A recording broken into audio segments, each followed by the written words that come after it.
Donald Trump social মিডিয়ায় post করে fort নক্সের gold depository বা স্বর্ণাগারের একটি দাবি জানিয়েছেন, যা বাজারে ব্যাপক আলোচনা সৃষ্টি করেছে। স্বর্ণের পরিমাণ: যুক্তরাষ্ট্রের মোট স্বর্ণের রিজার্ভের প্রায় ৫৯% ফোর্ট নক্সে রাখা আছে, যার বর্তমান মূল্য $৬০০ বিলিয়ন বেশি। শুরুর ইতিহাস: যুক্তরাষ্ট্র ১৯৩৭ সাল থেকে ফোর্ট নক্সে স্বর্ণ জমা রাখা শুরু করে। শেষ অডিট: ভিডিওটির দাবি অনুযায়ী ১৯৫৩ সালে সেখানে শেষবার একটি পূর্ণাঙ্গ অডিট হয়েছিল এবং এরপর থেকে কোনো বিস্তৃত বা পূর্ণাঙ্গ অডিট রিপোর্ট প্রকাশ করা হয়নি।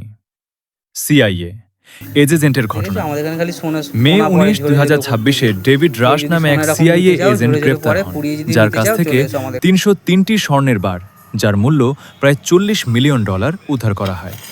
এরপরই ট্রাম্পের এই পোস্টটি আসে। এই ঘটনাকে কেন্দ্র করে গুজব ছড়ায় যে স্বর্ণগুলো হয়তো ফোর্ট নক্স থেকেই চুরি করা হয়েছে। নতুন করে আবার অডিট করার দাবি জানিয়েছেন। সামান্য অমিল হলে: অডিটে যদি স্বর্ণের পরিমাণে খুব সামান্য পার্থক্য বা অমিল পাওয়া যায়, তবে বাজারে এর প্রভাব হবে নগণ্য। বিশাল অঙ্কের স্বর্ণ গায়েব বা জালিয়াতি: যদি দেখা যায় যে বড় পরিমাণে স্বর্ণ নিখোঁজ বা গায়েব রয়েছে, তবে সাধারণ মানুষের আর্থিক ব্যবস্থার উপর চাপ ভীষণভাবে পড়তে পারে, যার ফলে স্বর্ণের দাম আকাশচুম্বী হতে পারে।